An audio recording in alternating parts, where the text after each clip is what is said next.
Alléluia. Voilà, nous bénissons le Seigneur, notre Roi, notre Père, qui nous permet encore de nous retrouver maintenant, de nous réunir encore autour de sa parole. Nous sommes le mercredi. Je vérifie quand même le son, c'est bon. Nous sommes le mercredi 10 février. Et nous sommes déjà 19 h. Nous allons encore partager la parole du Seigneur, ce que nous avons reçu dans notre cœur.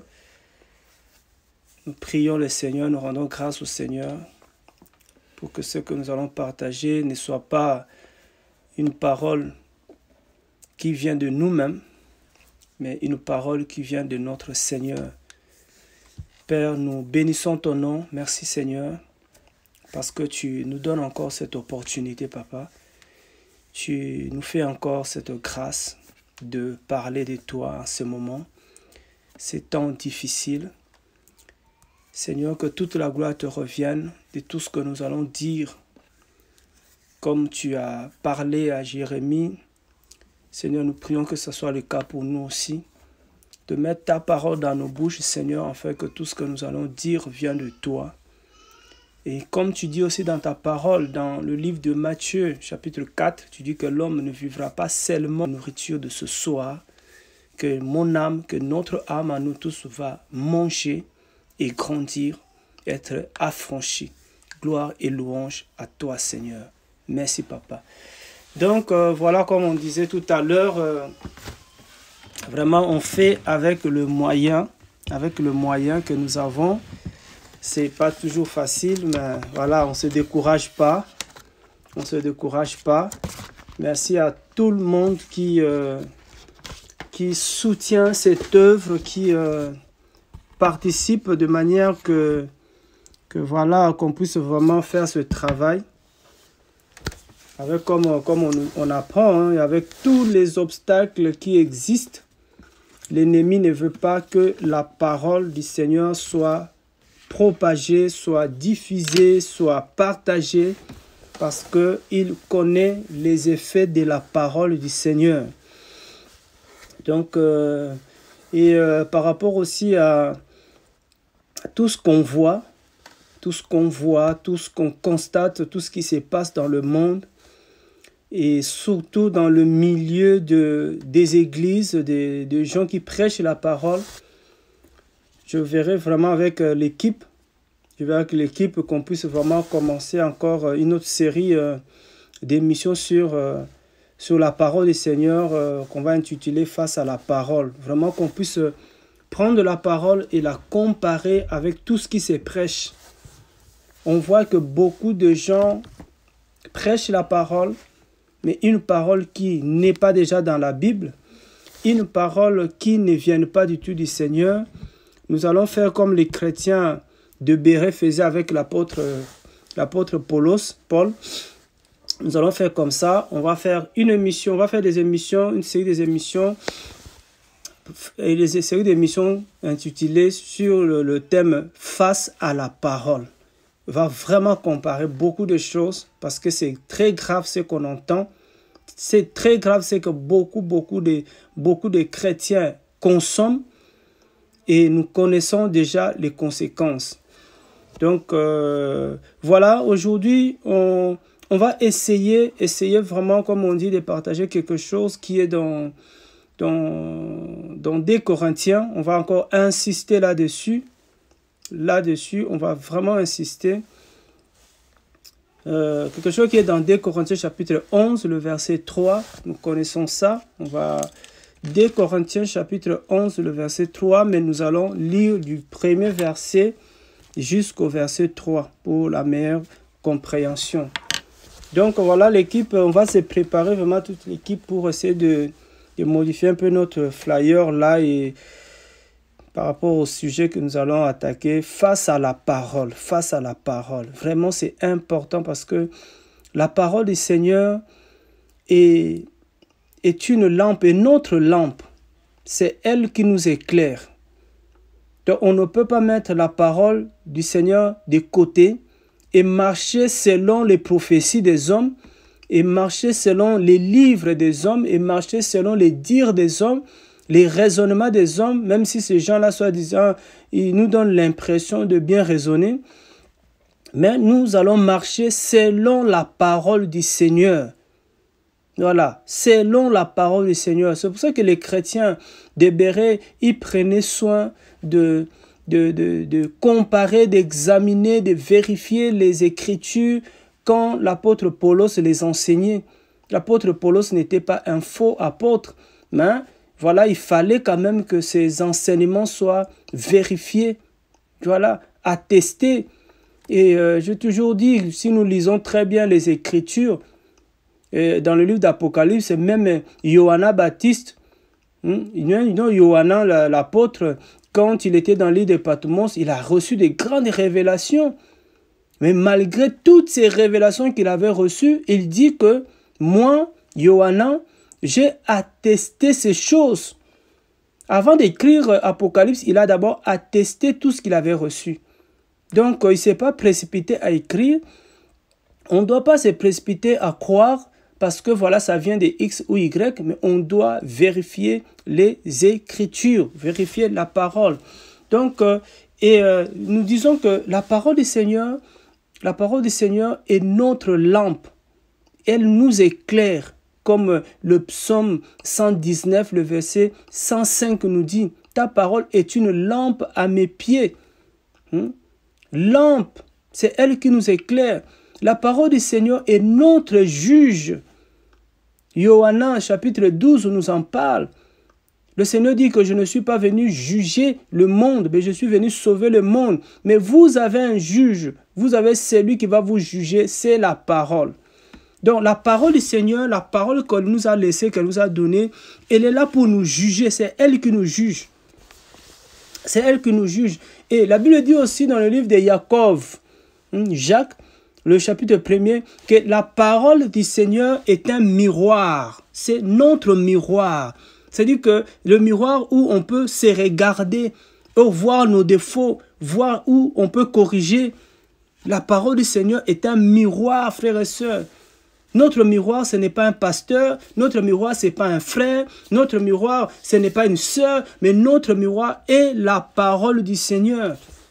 C'est à travers la parole du Seigneur, quand chaque jour tu jettes un regard dans la parole du Seigneur, et si, bien sûr, tu n'es pas un auditeur oublié, tu regardes dans la parole du Seigneur, tu vas te voir, tu vas t'identifier, tu vas voir exactement là où c'est pas bon, là où il y a à corriger. Donc la parole du Seigneur, c'est notre miroir, c'est notre lampe, c'est notre juge. Et c'est même aussi plus loin, on verra, c'est notre consolateur. On verra par la grâce du Seigneur vraiment ce que c'est la parole du Seigneur. Si le Seigneur me donne la force, demain je reviendrai encore, je reviendrai pour essayer de nous dire vraiment ce que c'est la parole du Seigneur pour nous. Parce qu'aujourd'hui, nous négligeons la parole du Seigneur. Nous écoutons plus les hommes. Il y en a qui sont vrais, oui, mais il y en a qui sont faux. Mais nous passons notre temps à les écouter au lieu de passer le temps avec la parole du Seigneur. Voilà, c'était vraiment juste pour signaler que voilà, on va aussi commencer cette émission-là sur la parole du Seigneur. Donc aujourd'hui, nous sommes dans 2 Corinthiens chapitre 11, le verset 1 à 3. Nous allons lire 1 à 3. 1 à 3. Qu'est-ce que la Bible nous dit? La Bible nous dit: pouvez-vous supporter de ma part un peu de folie?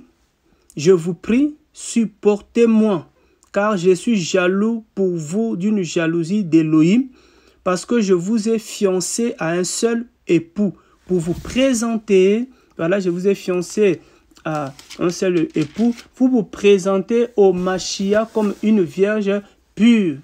Mais je crains que, comme le serpent a trompé Cava, par sa ruse, votre pensée aussi ne se corrompe en se détournant de la simplicité qui est en Mashiach. Voilà, ici, c'est l'apôtre Paulos qui écrit aux chrétiens de Corinthe. Et il essaie un peu de parler de sa crainte il avait beaucoup de craintes, l'apôtre Paul, par rapport à l'Église. Mais on ne peut pas parler de toutes les craintes aujourd'hui. Si le Seigneur le permet aussi, on reviendra sur les craintes de l'apôtre Paul à l'Église. Et là, il a une crainte, il dit que je crains que comme le serpent a trompé, je bénis le Seigneur pour le verbe tromper ici parce que c'est plus simple de parler de tromper que de séduire. Je crains que comme le serpent a trompé Cava c'est Ève, hein, par sa ruse, votre pensée aussi ne se corrompt en se détournant de la simplicité qui est en Machia. J'aime dire, comme je dis, face à la parole, quand on voit la parole comme ça, tous les mensonges qui ont été prédits, tous les faux enseignements que certains ont donnés concernant la chute, le péché de Ève, de Cava, face à cette parole, ce mensonge-là tombe. Ce mensonge-là tombe. Il y en a qui disent que Caïn est l'enfant issu de la relation sexuelle entre Ève et le serpent. C'est faux. Il n'y a pas eu cette relation entre le serpent et Ève. On nous dit que Ève a été séduite, a été trompée par la ruse du serpent, mais a été séduite au niveau de ses pensées.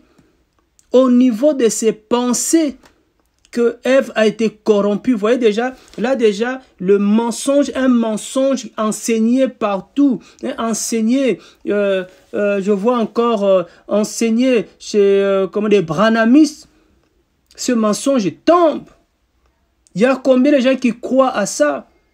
On va beaucoup insister sur la parole du Seigneur pour que les gens soient éclairés.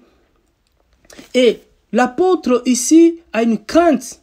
C'est que nous soyons trompés comme Ève a été trompée. Nous soyons trompés comme Ève a été trompée. Donc aujourd'hui, on voulait répondre à cette question, ce qui a séduit ou ce qui a trompé Ève. Pourquoi Ève a été séduite? Pourquoi Ève a été séduite, frères et sœurs? Parce que si on ne sait pas pourquoi Ève a été séduite, on ne peut pas nous non plus veiller et prendre garde. Oui, si on ne sait pas. C'est pour ça que des fois, on conseille, par exemple, aux jeunes aujourd'hui, d'essayer un peu d'écouter les anciens, parce que les anciens, non seulement, pas parce que les anciens ont plus de connaissances, mais parce que les anciens ont un peu de l'expérience. Vous savez, quand on parle de l'expérience, un peu à l'école, on nous a appris que l'expérience est la somme des erreurs. Voilà. C'est-à-dire que les anciens, c'est aussi des gens qui ont commis certaines erreurs. Suite à leurs erreurs, ils peuvent nous donner des conseils pour que nous, à notre tour, on ne puisse pas recommettre les mêmes erreurs que eux. C'est pour ça qu'on dit d'avoir une certaine considération, un certain respect, une certaine approche des anciens. C'est un peu d'écouter les anciens. Voilà, c'est pas parce qu'ils connaissent plus que toi, mais ils ont un peu plus d'expérience que toi. C'est ça, là, dans l'ancienneté. Ils ont plus d'expérience que toi. Donc, Ève a été trompée par le serpent. On va voir pourquoi, qu'est-ce qui a trompé Ève, qu'est-ce qui a séduit Ève, pour que nous autres aussi, frères et sœurs, nous ne soyons pas séduits. L'apôtre Paulos était jaloux de l'Église. Il dit, je suis jaloux de vous. Voilà. D'une jalousie d'Élohim, pas n'importe quelle jalousie, mais une jalousie d'Élohim. Parce qu'on va voir qu'il y a une autre jalousie qu'il ne faut pas avoir. C'est ça aussi qui avait séduit aussi Ève. Le serpent avait séduit Ève. Et cette histoire de la séduction du serpent est dans Genèse chapitre 3. On va aller un peu voir ça là-bas, ce qui s'est passé là-bas. Comment, ce qui a séduit Ève, comment Ève était séduite. Vous allez voir, vous allez dire, bon, c'est un texte qu'on connaît hein, par cœur, même deux fois. Mais j'ai toujours dit que la parole du Seigneur, elle est profonde.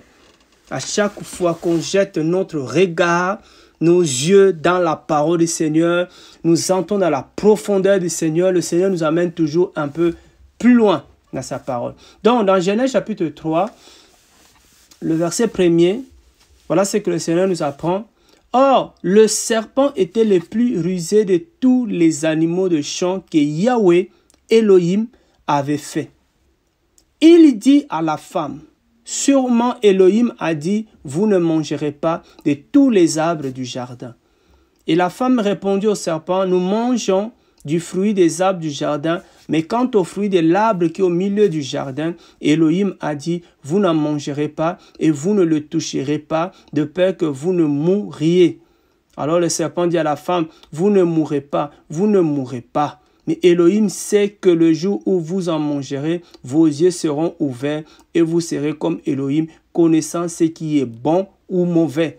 La femme vit que l'arbre était bon pour la nourriture, qu'il était appétissant pour les yeux et que l'arbre était désirable pour donner de l'intelligence. Elle prit de son fruit et en mangea, et elle en donna aussi à son mari qui était auprès d'elle, et il en mangea. Voilà l'histoire. Voilà là où les choses ont commencé, là où l'homme avait chuté, l'homme était trompé. Donc voilà, le serpent vient avec ses ruses, comme on a vu dans 2 Corinthiens là-bas, 11, le serpent avec ses ruses, il vient auprès de la femme, il vient voir la femme, et le serpent dit à la femme, Elohim a dit, Elohim a dit. Vous savez, hier, on nous a tellement trompés par rapport à ainsi dit l'Éternel. Beaucoup les gens nous ont eu quand tu viens comme ça où le Seigneur a dit. Le Seigneur a dit. Et dès qu'on entend que le Seigneur a dit, frère, on tombe par terre, on obéit sans réfléchir. Mais aujourd'hui, par la grâce du Seigneur, on ne plus comme ça, on ne peut plus nous avoir comme ça. Parce que si une prophétie est donnée, ainsi dit Elohim, ainsi dit Yahweh donné, frère, il faut qu'on ne compare ça par rapport à la parole. Si ça ne colle pas, ça ne cadre pas avec la parole, on prend cette prophétie, on met dans la poubelle. Comme Thessaloniciens nous dit, Thessaloniciens, l'apôtre Paul nous dit là-bas, quand il parle à l'église de Thessalonique, il dit, ne méprisez pas les prophéties. Mais la parole ne s'est pas arrêtée là. L'apôtre n'a pas dit ne méprisez pas les prophéties. Et puis il s'est arrêté. Il a dit mais examinez toutes choses. Retenez ce qui est bon. Examinez toutes choses. C'est ça le problème là où nous, on ne nous avait pas dit tout ça qu'il fallait examiner les prophéties. On prenait les prophéties parce que ça vient de X. Voilà, lui, il ne se trompe pas. Nous, on a vu des gens qui vraiment, que le Seigneur utilisait. Ce qu'on a dit, on a un peu de l'expérience. On a vu des gens que le Seigneur utilisait, qui prophétisaient vraiment, qui avaient vraiment un don authentique, mais qui s'est trompé de foi et qui donnaient des prophéties qui ne venaient pas du Seigneur. Le Seigneur nous a beaucoup gardés, nous autres là. Aujourd'hui, on pouvait aussi se marier avec des gens, des femmes qui n'étaient pas, de la volonté du Seigneur, si on avait écouté certaines prophéties. Donc, on doit faire très, très attention aux prophéties. Si la prophétie donnée ne cadre pas avec la parole du Seigneur, il faut la mettre vraiment dans la poubelle. Donc ici, le serpent dit, Elohim a dit, vous ne mangerez pas de tous les arbres du jardin. Donc vous voyez que déjà quand on consulte les Écritures, dans Genèse chapitre 2, on voit que Elohim n'avait pas dit ça. Elohim n'avait pas dit que vous ne mangerez pas de tous les arbres du jardin. Et là aussi, une chose à souligner, frères et sœurs, nous qui aimons la parole, on utilise le mot serpent. Cela ne veut pas dire que tous les serpents qui sont dans la Bible sont des dragons rouges. Tous les serpents qui sont dans la Bible sont des satans. Non, non, il faut faire aussi très attention. Il faut faire très attention. Nous avons plusieurs sortes de serpents dans la Bible. Il faut lire la Bible. Nous avons le serpent d'Aaron. Le serpent d'Aaron n'était pas le dragon rouge. Nous avons le serpent de Dan. Nous avons le serpent d'airain. Nous avons le serpent ancien qui est le diable, et l'Apocalypse nous détaille le séducteur, le tentateur. Tous les serpents ne sont pas des tentateurs. Il faut faire très attention à ça aussi. Donc juste une parenthèse par rapport à ça. Et le serpent va chercher à séduire. Ce qui m'a d'abord vraiment beaucoup interpellé, j'ai dit mais pourquoi le serpent, le diable, a cherché à séduire l'homme? Pourquoi? Parce que si on ne sait pas pourquoi, frères et sœurs, nous aussi, nous allons tomber dans la séduction de l'ennemi. Donc, l'ennemi vient séduire l'homme, pas pour rien, parce que l'ennemi était jaloux de l'homme. L'homme, quand le Seigneur l'a créé, le Seigneur a donné à l'homme le gouvernement, la domination sur tout. Le serpent était jaloux. Vous voyez déjà, donc la jalousie, ça peut nous amener à beaucoup de choses, à commettre des fautes graves, la jalousie. Le serpent donne cette parole, dit que Elohim a dit. Frères et sœurs, si quelqu'un vient vous dire Elohim a dit, ne tremblez pas à cette phrase-là. Il faut écouter, vérifier si c'est que Elohim a dit et ce qu'Elohim avait déjà dit. Parce que le Seigneur aujourd'hui, il fait que confirmer ce qu'il avait déjà dit.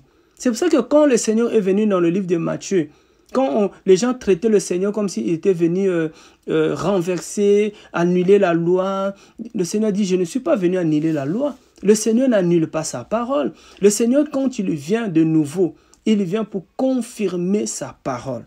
C'est pour ça qu'aucun prophète aujourd'hui ne peut venir ajouter la parole, ne peut venir inventer une autre prophétie. La prophétie, elle est déjà donnée. Tout prophète qui vient d'Élohim, le vrai, il vient pour confirmer la parole. Le Seigneur dit, je ne suis pas venu anéantir, je ne suis pas venu abolir, mais je suis venu accomplir la parole, la loi de Moïse, je suis venu accomplir les prophètes. Voilà pourquoi le Seigneur était venu. De tous ceux qui viennent après, aussi les prophètes du Seigneur, de Yahushua, ne peuvent qu'accomplir la prophétie, accomplir la parole du Seigneur. Dans le mot accomplir là, il y a déjà aussi donner sens, révéler. Oui, c'est pour ça que les vrais prophètes, ils sont là pour révéler la parole du Seigneur. Ils ne sont pas là pour ajouter, inventer des choses. Parce que tout ce qu'on voit aujourd'hui, frères et sœurs, ça vraiment, ça nous dérange de voir comment les gens inventent des choses. Et beaucoup de gens sont trompés. Voilà. Et la femme, quand elle reçoit l'évangile de Satan, qui est un mensonge, parce que Satan, lui, il sait que mentir, la femme va répondre au serpent, nous mangeons du fruit des arbres du jardin, mais quant au fruit de l'arbre qui est au milieu du jardin, Elohim a dit, waouh, Elohim. Et j'ai regardé certaines choses, ce que les gens font. Je vois comment les gens font des concerts, les gens font des clips, les gens font beaucoup de choses. Je me suis dit en moi-même, non, Yahushua est patient, il est bon. Il est vraiment patient.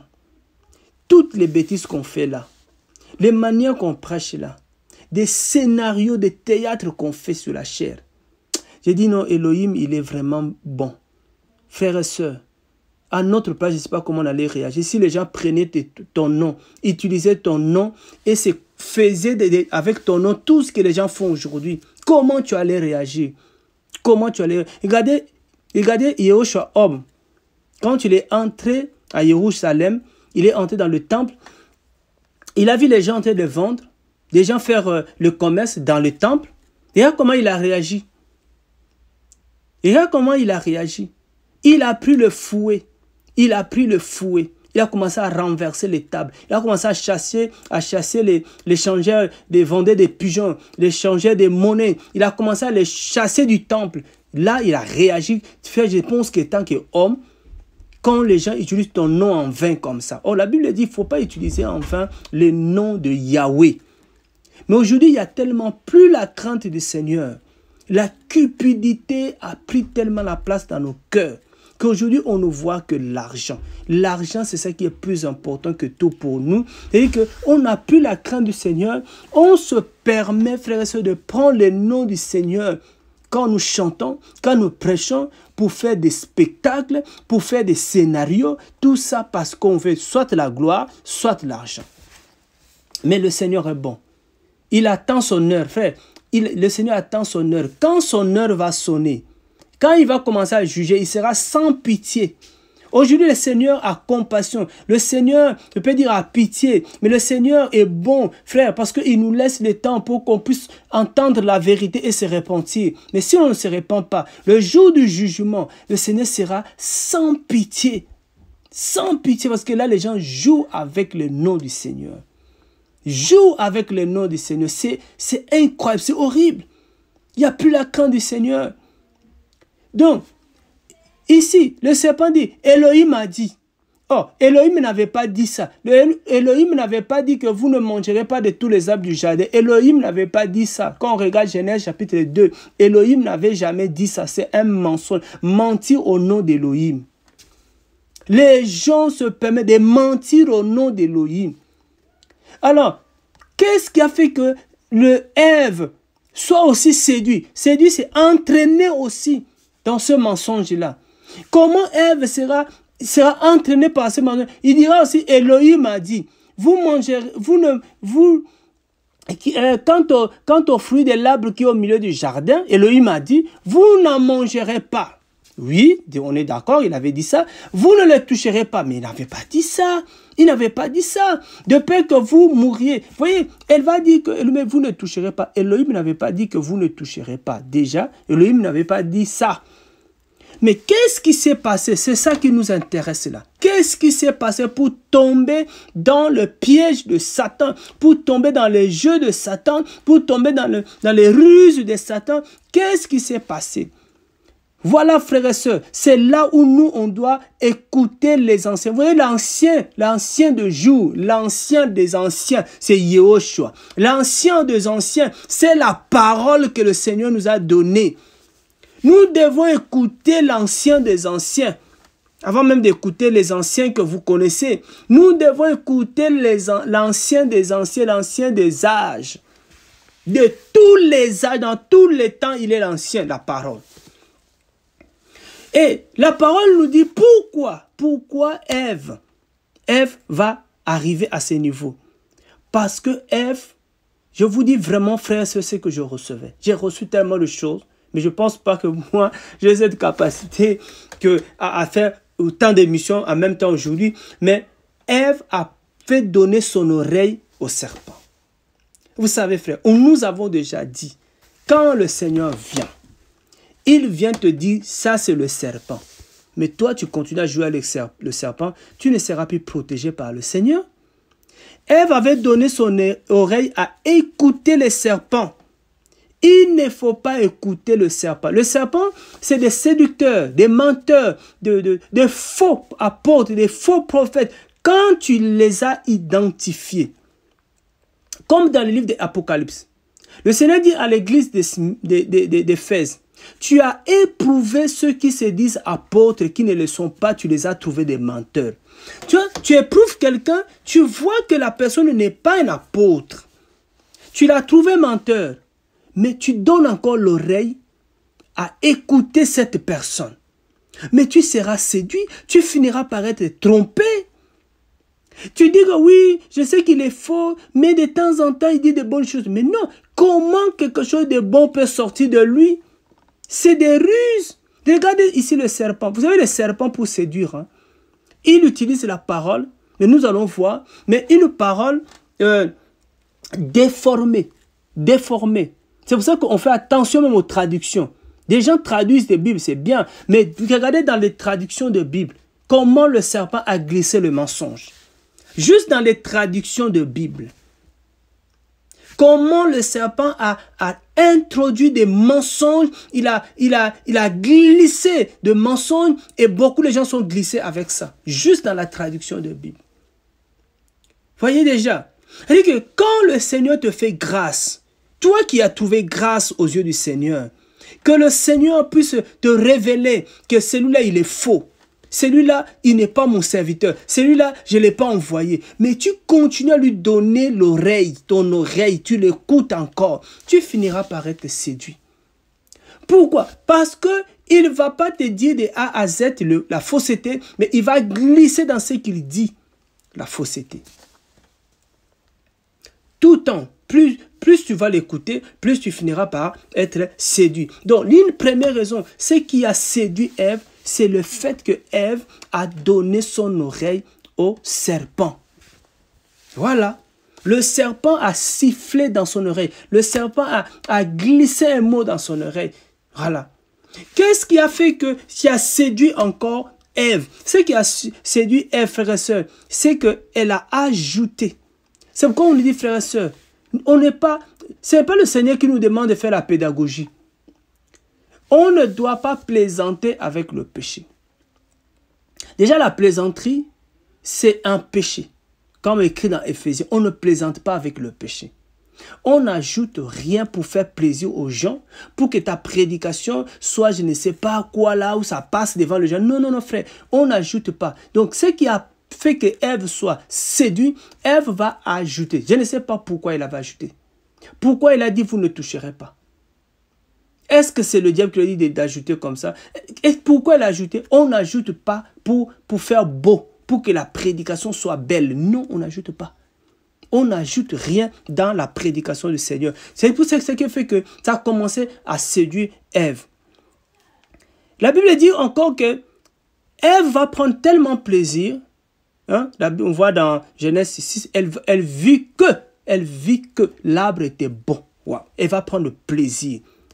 Plaisir à cette parole. Tu vas prendre plaisir, le goût là. Tu vas prendre plaisir. Frères et sœurs, on ne prend pas plaisir au mensonge. C'est pour ça que le mensonge, on ne le soutient pas. On ne le soutient pas. On ne prend pas plaisir. C'est pour ça que nous disons aux gens, on doit se contenter de ce que nous avons. Frère, contente-toi de ce que tu as et de ce que tu es. Parce que quand le diable vient pour dire à Ève, le Elohim sait, c'est-à-dire il traite Elohim d'une manière de menteur, il dit que mais Elohim sait que le jour où vous en mangerez, vos yeux seront ouverts et vous serez comme Elohim. Quand on vient te faire des propositions, souvent c'est ça qui se passe. Moi j'ai un témoignage que j'ai toujours donné. Quand j'étais encore, j'ai commencé à prier, j'ai fait un échange avec un pasteur du quartier où j'ai prié. Et que ce pasteur-là vient, à l'époque, il me fait la proposition, il me dit, voilà, je vis que voilà, tu connais un peu la parole, tu peux venir dans notre église pour être le pasteur adjoint. Parce que dans l'église où j'étais dans l'équipe d'intercession, donc voilà, c'est pas l'intercession, c'est petit, il faut devenir pasteur adjoint. Je refusais. Vous voyez, je refusais cette proposition. Souvent, c'est ça l'ennemi. Il faut qu'on arrive à se contenter de ce que nous avons. Pourquoi beaucoup de gens sont séduits aujourd'hui? Parce que les gens sont dans la convoitise. Oui, la convoitise. Parce que tu veux seulement avoir ce que l'autre a. Tu ne sais pas comment il a eu ça. Tu ne sais pas. Tu ne sais pas qu'est-ce qu'il a fait. Quel sacrifice pour avoir tout ce qu'il a aujourd'hui. Mais tu commences à le convoiter. Tu veux avoir comme lui. Tu veux être comme lui. C'est pour ça que même dans le ministère, beaucoup de gens tombent. Il y a un jeune comme ça qui m'a posé la question. Il dit, comment je dois faire pour faire le miracle comme tel? Mais pourquoi tu veux faire le miracle comme tel? La Bible dit que c'est le Seigneur qui distribue les dons. C'est le Seigneur qui donne à chacun une mesure de grâce comme il le veut. Pourquoi tu veux faire les miracles comme l'autre? Mais tu ne sais même pas les miracles que l'autre fait. S'il le fait par la puissance du Saint-Esprit ou s'il le fait par la puissance de Satan. Frères et sœurs, le plus important aujourd'hui, ce n'est pas de faire les miracles comme tel. Le plus important, même aujourd'hui, là où nous sommes, c'est que ton nom soit toujours écrit dans le livre de vie. Ton nom soit toujours écrit dans le livre de vie. Que tu sois connu du Seigneur. C'est pour ça qu'on nous dit que les prédications qu'on nous a données hier, pour dire que voilà, frère, tu n'as pas le Saint-Esprit parce que tu ne parles pas en langue.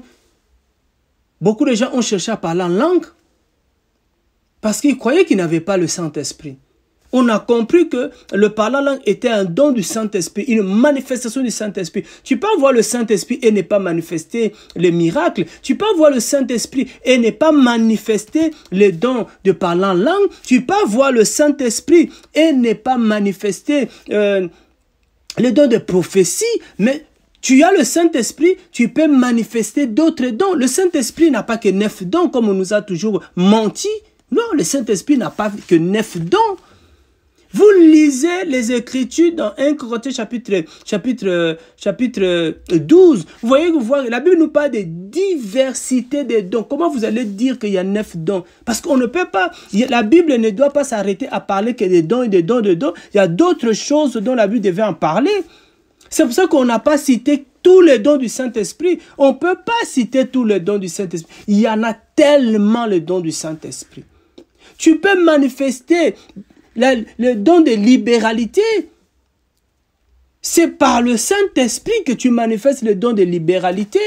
Tout le monde n'a pas ce don de libéralité. Tu peux manifester d'autres dons, le don d'hospitalité. Tout le monde n'a pas le don d'hospitalité, mais tu as le Saint-Esprit. On a limité le Saint-Esprit à 9 dons. Ils sont allés faire les écoles bibliques.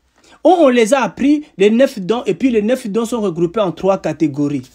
Les dons de révélation, les dons de puissance. Mais regarde, ça, c'est vraiment les écoles bibliques, ça déforme, mais d'une manière que tu ne peux pas imaginer. Hein. Moi, je dis toujours, si ce n'est pas le Seigneur qui te dit d'aller là-bas, n'y va même pas. Tu seras déformé. Tu seras déformé. Vous voyez? Donc, l'ennemi sait très bien comment glisser, frères et sœurs. Il faut faire très attention. Donc, il vient... Qu'est-ce que l'ennemi vient proposer à Ève? Il dit, Elohim sait que le jour que vous allez manger, vous serez comme lui. Est-ce que j'ai besoin d'être comme lui? J'ai besoin d'être comme je suis. Frère, tu es bien comme tu es là. Tu n'as pas besoin d'être comme le frère Atas. Tu n'as pas besoin d'être comme la sœur Carmen. Tu as besoin d'être comme tu es toi-même. Le plus important, c'est que le Seigneur est avec toi. C'est ça qui est plus important. Donc, vous voyez, la convoitise a séduit. Ce qui a séduit Ève, c'était la convoitise. Elle acceptait la convoitise. Elle voulait être comme Elohim. On n'a pas besoin d'être comme lui. On n'a pas besoin. Beaucoup de gens font même des efforts aujourd'hui, malheureusement. Ils veulent être comme Yehoshua était. Ils veulent marcher sur les eaux. Ils veulent marcher sur les eaux comme Yehoshua a marché sur les eaux. Frères et sœurs. Pétros l'a essayé, mais le Seigneur voulait l'aider même. Il dit, je vais marcher comme toi tu as marché, si c'est toi. Il a marché, mais peu de fois, il a fini, il a failli même, comment on dit, entrer dans l'eau, disparaître. Et le Seigneur était là. Beaucoup de gens veulent changer l'eau en vin, comme le Seigneur Yehoshua a fait aux noces de Cana. Il a changé l'eau en vin. Frères et sœurs, ça, ce sont des signes. Les signes qui montraient que Yehoshua était Elohim. Est-ce que nous aujourd'hui on a besoin de changer l'eau en vin? Si le Seigneur veut, il veut par toi changer l'eau en vin quelque part pour manifester sa puissance, montrer sa puissance, c'est le Seigneur. Mais on ne fera pas les choses parce que le Seigneur a fait. Frères et sœurs, faisons très attention à la convoitise. Je veux la voiture comme le frère athée. Beaucoup de gens, on a connu des gens, frères et sœurs, dans la foi, qui voulaient tellement la voiture comme l'autre fait, à s'habiller comme l'autre fait, se coiffer comme l'autre fait. Aujourd'hui, frère, ils sont tombés, frère, à cause de la convoitise. La convoitise a fait chuter Ève. La Bible dit, contente-toi de ce que tu as. Contente-toi de ce que tu es. Ce que tu es, et tu es bien ce que tu es là. Tu es bien de ce que tu as. Pourquoi tu veux seulement avoir ce que les autres ont? La convoitise est en train de tuer les gens. Je vais lever l'onction comme tel. Je vais parler, prêcher comme tel. Mais non, frère, tu n'as pas besoin de prêcher comme l'autre. Tu dois prêcher comme toi-même. La Bible dit dans 1 Corinthiens, on va vraiment lire, parce que on ne comprend plus. On est en train de perdre tellement les gens. Il veut évangéliser comme tel, il veut parler comme tel. Non, non, non, frère, on peut pas être dans la convoitise. Le Seigneur a appelé chacun de nous comme il le veut.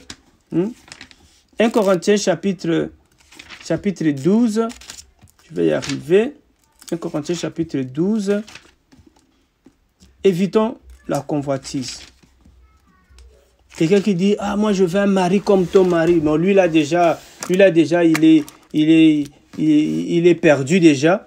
quand tu commences à vouloir avoir le mari, et comme le mari de tel, ça c'est vraiment, il faut l'aider, chasser cet esprit-là. Tu ne peux pas voir ton mari, il sera unique, ta femme sera unique, tu ne peux pas voir le mari comme le mari de tel. Non, mais il y aura une confusion quand les deux commencent à marcher, tu vas les confondre. Tu vas les confondre. La Bible dit ceci. Regarde ce que la Bible dit. La Bible dit, 1 Corinthiens chapitre 12, le verset 4. Or, il y a diversité de dons de grâce, mais c'est le même esprit. On a le même esprit, mais il y a diversité de dons de grâce. On a le même esprit, mais on n'a pas le même don de grâce.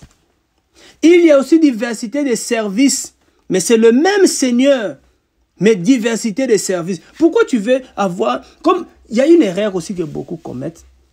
Surtout que les pères dans la foi, là, ils doivent nous aider. Ce n'est pas parce que tu es apôtre que tout le monde qui sort de toi doit être apôtre. Ce n'est pas parce que tu es pasteur que tout le monde qui sort de toi doit être pasteur. C'est pas comme ça. C'est le Seigneur qui décide. Pourquoi on a les enfants? Tous les enfants ne sont pas pareils, ne sont pas comme nous. Pourquoi? La nature doit nous enseigner que tous tes enfants sont comme toi. Est-ce que tous tes enfants sont pareils? N'est-ce pas que nos enfants sont différents? Mais dans le Seigneur, c'est pareil. On peut avoir les enfants, mais chaque enfant prend quelque chose de toi, mais ils ne peuvent pas tous être comme toi. C'est une hérésie. C'est le même Seigneur, mais diversité de services. Il y a aussi diversité d'opérations, mais c'est le même Elohim qui opère toutes choses en tous. Diversité d'opérations. Donc tout le monde ne peut pas opérer les miracles, tout ce que tu opères, mais frère, tout le monde ne peut pas opérer ce que tu opères. Quand les gens n'opèrent pas ce que tu opères, tu dis qu'ils n'ont pas le Seigneur. C'est faux. C'est faux. Tout le monde ne peut pas opérer ce que tu opères. Au moins, tous, c'est le même Elohim qui opère. Gloire au Seigneur qui opère en toi. Gloire au Seigneur qui opère en moi. Gloire au Seigneur qui opère à l'autre. Mais c'est le même, au moins que ce soit le même Elohim qui opère. Donc, le diable vient, il dit à Kava, à Ève, il lui dit que le Elohim sait que le jour que vous en mangerez, vous serez comme lui. Moi, ça peut te dire, je n'ai pas besoin d'être comme lui. Je suis bien ce que je suis Kava. Eh bien, quand vous regardez Kava, Ève. Regarde ce que Adam parle de Ève. Adam dit que Ève, tu es la mère de tout le vivant. Ça ne te suffit pas d'être la mère de tout le vivant. Tu veux être Elohim. Ça ne te suffit pas, frère. Alléluia. Voyez, la convoitise. Tu veux, même dans le travail, les gens se battent. Parce que l'autre, il gagne plus, tu veux gagner comme lui. Mais est-ce que le Seigneur sait que c'est que toi, tu gagnes? Ça suffit. C'est que tu gagnes, ça te suffit, frère. La convoitise. La convoitise engendre la jalousie. Et la jalousie, c'est ça qui va engendrer la sorcellerie. Parce que tu vas tellement convoiter, tu vas devenir jaloux de l'autre. Tu vas même chercher jusqu'à faire du mal à l'autre pour avoir ce qu'il a. La jalousie. La convoitise va t'amener à la jalousie. La jalousie va t'amener à la sorcellerie. Combien de gens ne sont même pas virés de leur travail à cause de leurs collègues? Ah, pourquoi lui, il est formidable? Pourquoi lui, il est performant? Pourquoi lui, il excelle? Pourquoi lui, il va chercher il va tellement la jalousie, ça va entrer tellement que ça va l'amener à la sorcellerie. Il va créer un problème pour que l'autre puisse, il soit disqualifié. Faisons très attention. Nous, tels que nous sommes là, frère, nous ne cherchons pas à prendre la place d'Elohim. Nous ne cherchons pas à prendre la place de quelqu'un. Nous prions seulement le Seigneur, que nous soyons là où le Seigneur veut que nous soyons, que nous fassions ce que le Seigneur veut que nous fassions. Ça nous suffit. Le plus important, frère, que je fasse la volonté du Père. Oui, que je fasse la volonté du Père.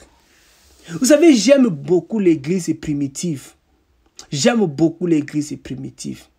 On nous voit que le frère Timothée, le frère Philippe, il va la prêcher, il va prêcher à Samarie, il va faire tout le travail. Lui-même, frère, regarde même ce qui s'est passé avec lui. Il a été enlevé par le Saint-Esprit. Mais quelle manifestation du Saint-Esprit. Nous autres là, si le Saint-Esprit, il y en a beaucoup, même ce n'est pas le Saint-Esprit, ils sont dans la sorcellerie, ils voyagent spirituellement, ils sortent de leur corps, ils viennent nous donner, ils viennent s'appuyer sur la parole pour nous distraire. Oh Philippe, il a été aussi enlevé, mais il faut arrêter tout ça.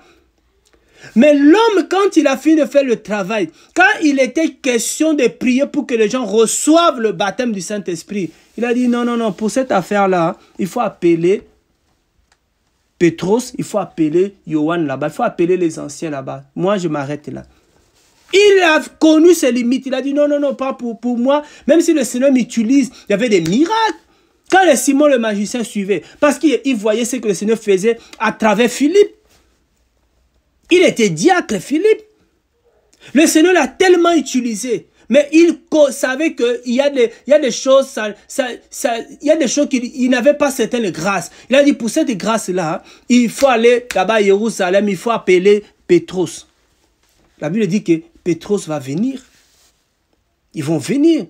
Vous voyez un peu, frère, ils avaient une simplicité que nous, aujourd'hui, nous avons perdu. Vous savez, nous, aujourd'hui, frère, il faut qu'on retrouve la simplicité là. Il faut qu'on retrouve cette humilité là. Il faut qu'on retrouve cette reconnaissance là pour dire que nous n'avons pas la même grâce. Nous ne cherchons pas à voir la grâce de l'autre. Et nous devons reconnaître la grâce qui est chez l'autre. Et toi aussi, quand on reconnaît la grâce qui est chez toi, il ne faut pas être orgueilleux. Il ne faut pas être orgueilleux. Donc, ils reconnaissaient la grâce qui était chez eux. C'est pour ça que l'Église avançait dans la puissance. Aujourd'hui, nous, on dit que de toute façon, frère, nous sommes tous les sacrificateurs. Oui, nous sommes tous les sacrificateurs. J'ai toujours dit, vous qui réclamez, parce que c'est écrit dans la Bible, qu'il a fait de nous des rois et des sacrificateurs. Mais très bien, le Seigneur, il a dit ça. Mais il faut voir dans quelle classe de sacrificateurs tu es. Dans quelle catégorie de sacrificateurs tu es? Tous les sacrificateurs, ils n'avaient pas le même boulot, ils n'avaient pas le même travail, ils n'avaient pas le même service. Il y a diversité de services. Il ne faut pas qu'on se trompe. Vous pensez que tous, on a la grâce d'enseigner? Tous, on a la grâce, frère, de prophétiser? Non! Même si la Bible dit que aspirer au don le meilleur et surtout celui de la prophétie, mais tous on n'a pas cette grâce. Il ne faut pas se tromper, il ne faut pas s'enfermer derrière une écriture que tu ne maîtrises pas.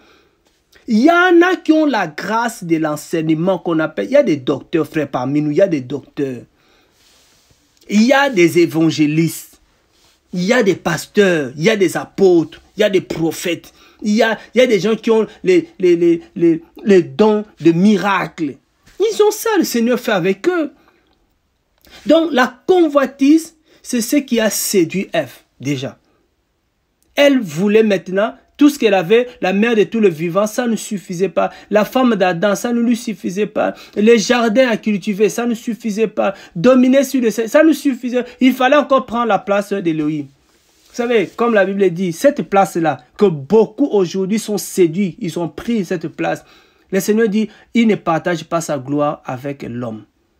Et beaucoup aujourd'hui cherchent à prendre la place du Seigneur. On les adore comme Seigneur. Le seul qui doit être adoré, c'est Yehoshua, c'est Elohim, le seul. Et quand tu t'amuses à prendre sa place, tu seras chassé loin de sa présence. Pour ça, le Seigneur ne rigole pas. Pour ça, le Seigneur ne partage jamais cette place avec quelqu'un. Le Satan a cherché cette place. Il a été précipité. Quand Adam et Ève ont accepté cette pensée, ils ont été chassés loin de la présence du Seigneur. Toi qui acceptes l'adoration, toi devant qui les gens se prosternent, toi que les gens regardent comme si tu étais Elohim, toi que les gens prennent pour Elohim, il faut renoncer à ça. Il est temps. Il faut renoncer à ça. C'est pour ça que tu ne feras pas les choses que Elohim a fait. Et tant qu'homme sur la terre, on ne le fera pas.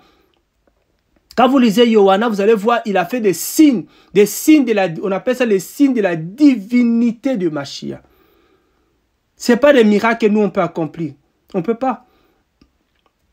On ne peut pas. Alléluia. Donc, ça séduit. Et je pense aussi que, quelque part, Ève était mal enseignée. Peut-être, la phrase là que Ève a donnée, on peut se dire peut-être, je me dis peut-être, Adam aussi l'avait mal enseigné. Oui. Parce que la Bible nous dit dans le livre de 2 Pierre, hein, peut-être elle a été aussi mal enseignée. Beaucoup de gens sont séduits, non seulement à cause de la convoitise, mais à cause des enseignements. Les faux enseignements qu'on reçoit. Qu'est-ce que la Bible nous dit dans le livre de 2 Pierre chapitre 3? 2 Pierre chapitre 3. Non seulement il y avait cette convoitise, mais regarde dans ça ce qu'elle a dit. On ne toucherait pas. C'est un mauvais enseignement. De qui elle a reçu cet enseignement? Qui lui avait dit qu'il ne faut pas manger, ne pas toucher? Adam? Parce qu'Adam avait reçu cet enseignement de la part du Seigneur. Et ici, dans le livre de 2 Pierre chapitre 3, le verset 16, la Bible dit ceci. Comme il le fait aussi dans toutes ses lettres, où il parle de ces choses dans lesquelles il y a des points difficiles à comprendre, que les personnes ignorantes et instables tordent comme elles tordent aussi les autres écritures pour leur propre destruction. Est-ce que c'est l'ignorance? Parce que l'ignorance aussi, frères et sœurs, c'est ça qui fait qu'on soit séduit par le serpent. L'ignorance fait que beaucoup sont séduits aujourd'hui. Est-ce que c'est parce qu'elle était instable, c'est-à-dire mal enseignée, mal affermie? Ce qui a fait qu'elle a été séduite à cause de faux enseignements. Beaucoup de gens percent, ils avancent dans le faux. Dans le faux. Il faut veiller par rapport aux enseignements que tu reçois. Il faut veiller, frères et sœurs. L'ignorance, ça peut te mener à la destruction. L'ignorance, ça peut t'amener, ça peut t'éloigner de plus en plus du Seigneur. Oui. Peut-être ça peut être aussi l'ignorance. Il n'y a pas que la jalousie. Il n'y a pas que la convoitise. Il a dit, vous ne mangerez pas et vous ne toucherez pas. Non, le Seigneur avait dit, vous mangerez de tous les arbres sauf l'arbre de la connaissance du bien et du mal. Le jour que vous en mangerez, vous mourrez, vous mourrez. Le Seigneur n'avait pas donné cet enseignement-là pour dire, vous ne toucherez pas. Mais ça peut être l'ignorance, ça peut être le mauvais enseignement. Oui, le mauvais enseignement. Il y a tellement de mauvais enseignants qui sont maintenant, qui sont glissés dans les églises, mais qui enseignent du n'importe quoi, qui enseignent, ils vont prendre un verset biblique, ils vont tordre le sens, ils vont habiller ça avec les ruses de Satan et ils vont commencer à donner au peuple du Seigneur et les gens vont croire à ça et plus les gens vont croire à ça, les gens vont consommer, les gens vont s'éloigner du Seigneur. La parole du Seigneur n'a pas besoin d'être maquillée. On prend la parole du Seigneur telle que le Seigneur nous l'a donnée. C'est pour ça qu'on dit que beaucoup ne sont pas envoyés du Seigneur pour expliquer, pour accomplir la parole. Frères et sœurs, le temps dans lequel nous sommes, c'est un temps très mauvais. Il y a de plus en plus de serpents. De plus en plus de serpents qui se glissent au milieu de nous et qui nous donnent des enseignements qui nous éloignent du Seigneur. Parce que regarde la conséquence de l'enseignement du serpent, la conséquence de l'enseignement de Satan, c'est que ça a éloigné l'homme du Seigneur. Ça a séparé l'homme. Quand tu reçois un enseignement et que cet enseignement t'éloigne du Seigneur, c'est que cet enseignement ne vient pas du Seigneur. Je ne vois pas comment on peut expliquer ça autrement. Si tu reçois un enseignement, tu reçois une prophétie, une parole qui t'éloigne du Seigneur, c'est que cette parole ne vient pas du Seigneur. La parole du Seigneur, elle a un but, c'est de nous rapprocher du Seigneur. Oui, c'est ça le but de la parole du Seigneur. C'est de nous redonner la vie. Mais il y a des enseignements qu'on donne aux gens aujourd'hui. Les gens prient, oui, mais les gens sont loin du Seigneur. Veillons par rapport aux enseignements qu'on reçoit. Veillons par rapport aux prophéties qu'on reçoit. Veillons par rapport aux conseils que nous recevons. De qui nous le recevons? Veillons, frères et sœurs. Veillons par rapport à la convoitise. Ne convoitons pas les autres, ne convoitons pas les dons des autres, ne convoitons pas le ministère des autres. Non, parce que toi aussi tu as un ministère, toi aussi tu as un don. C'est écrit, si regarde, pour finir, la Bible dit dans 1 Pierre chapitre 4, regarde, 1 Pierre chapitre 4. Frère, toi aussi tu as un don, toi aussi tu as un ministère. C'est pas pour te vanter, c'est pas pour te comparer aux autres. Ce n'est pas pour ça que je parle. Non, mais pour te dire qu'il ne faut pas convoiter les autres. Les autres, ils sont là aussi pour ta bénédiction. Mais il ne faut pas les convoiter, il ne faut pas les adorer non plus. On se procède devant l'autre parce qu'il a un tel ministère. Il n'y a pas un ministère qui est supérieur à un autre ministère. Il n'y a pas un don qui est supérieur à un autre don. Frère, il n'y en a pas. Nous sommes tous des frères pour s'édifier les uns les autres selon l'ordre établi du Seigneur. Le Seigneur dit ceci, au 1 Pierre chapitre 4 à partir du verset 7. Or, la fin de toutes choses est proche. La fin de toutes choses, même ces dons-là que vous voyez là, c'est la fin de toutes ces choses est proche. Ces dons-là, tous ces dons-là que vous voyez, les prophéties, tout ça, ça va s'arrêter. Pourquoi convoiter les choses qui vont s'arrêter? Pourquoi convoiter les choses qui vont disparaître? Soyez donc modérés et sobres pour la prière. Mais avant toute chose, ayez les uns pour les autres un amour constant, parce que l'amour couvrira une multitude de péchés. Soyez hospitaliers les uns envers les autres, sans murmure. Tout ça, ça nous manque. Tout ça, au lieu de chercher l'amour, nous on cherche des prophéties, on cherche de ceci, cela. Que chacun de vous rende service aux autres selon le don de grâce qu'il a reçu, comme des bons gestionnaires des diverses grâces d'Élohim. Si quelqu'un parle, qu'il le fasse comme oracle d'Élohim. Si quelqu'un sert, que ce soit comme par la force qu'Élohim fournit, afin qu'en toute chose, Élohim soit glorifié par le moyen de Yahushua Mashiach, auquel sont la gloire, la force d'âge en âge. Amen. Donc voilà ce que le Seigneur nous dit. On doit se rendre service. En réalité, on doit se rendre service. Celui qui a le don de la parole, il va rendre service aux autres pour que les autres puissent bénéficier de ces dons-là et être édifiés. Chacun a un don. Pourquoi adorer celui qui a un don de la parole, celui qui a le don de miracle, celui qui a le don de guérison, celui qui a le don de prophétie, voilà, et aussi là, ils ont des épaules, ils s'enorgueillissent aussi parce qu'ils ont tel ou tel don. Non, nous sommes tous des frères. Nous devons nous rendre service. J'aime cette phrase-là. Rendez service. Que chacun de vous rende service aux autres selon le don de grâce qu'il a reçu. Ça a disparu aujourd'hui. À cause de la cupidité, même ça a disparu. Je ne dis pas que voilà, les gens ne doivent plus... parce qu'il y en a, c'est son travail, c'est son entreprise. Il fait un travail, il faut le payer, oui. Mais les dons de grâce, le don du Saint-Esprit, on doit le partager, on doit se rendre service. Et quand moi je fais, si j'ai le don de la parole, je rends service en venant vous partager ces dons-là. Toi aussi tu feras de même selon le don que tu as reçu de la part du Seigneur. Tous on a reçu un don de la part du Seigneur. Il n'y a pas un qui n'a pas un don du Seigneur. Tous on a reçu un don du Seigneur.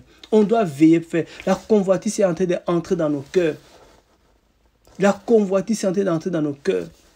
La comparaison. On est différents. Les gens commencent à nous comparer. Comparer un ministère avec tel ministère. Non. Le Seigneur, c'est lui qui manifeste sa grâce à qui il le veut, comme il le veut, quand il le veut. Veillons, frères et sœurs. Veillons à la convoitise. Ève est tombée, a été séduite. Ce qui a séduit Ève, c'est la convoitise. On parle de la convoitise de la chair, la convoitise des yeux. Attention à la convoitise. Que le Seigneur te garde, que le Seigneur te purifie, que le Seigneur te libère. Si tu étais touché par la convoitise, quand tu entends cette parole, que le Seigneur te ressaisit encore. Que le Seigneur te libère totalement. Que le Seigneur te libère au nom de Yahushua. Alléluia. En fait, que tu vives librement. Vous savez, la convoitise, ça devient un fardeau pour Satan. Et tant que tu n'as pas ça, tu te sens comme si tu n'es rien. Tu te sens comme si tu n'existais pas, comme si tu es le moindre. Non, tu n'es pas le moindre parce que tu n'as pas ce que l'autre a. Parce que tu as ce que aussi l'autre n'a pas. Mais tu ne vois pas ça encore. Le Seigneur est tellement merveilleux dans sa création. Comment il a placé des choses. Vous avez vu les étoiles convoitaient la lune ou la lune convoitait le soleil. Non. Chacun a sa place. La lune, le soleil rend un service à la lune et la lune rend aussi un service aussi sur la terre. Ils ne se convoitent pas, frères et sœurs. Aujourd'hui, ça nous tue la convoitise. Ah, pourquoi moi je ne prie pas comme l'autre? Ou ah, l'autre prie mieux que toi. Mais on arrive à ce niveau-là. On arrive à ce niveau-là. Oh, l'autre là, il a une assemblée où il y a beaucoup de monde. Mais toi, l'assemblée, il n'y a pas beaucoup de monde. Mais le Seigneur établit les gens sur les personnes que le Seigneur veut. Peut-être toi, le Seigneur t'a établi sur 1000. Mais l'autre, le Seigneur l'a établi sur 10. L'autre, le Seigneur l'a établi sur 2. C'est le Seigneur qui décide. Et chacun va rendre compte de ce que le Seigneur l'a confié. Oui. Quand la Bible dit heureux les stériles, les femmes qui n'ont pas enfanté. Mais aujourd'hui, ces femmes-là, les gens se moquent d'elles. Elle n'a pas d'enfant, elle est stérile. Voilà comment on se moquait des ânes. Mais toi qui as des enfants, quand le Seigneur viendra te demander les comptes de ses enfants, es-tu capable de rendre compte de ses enfants? Qu'as-tu fait de tes enfants? Est-ce que tu leur as donné même la parole? Frère, chacun a reçu une mesure de grâce.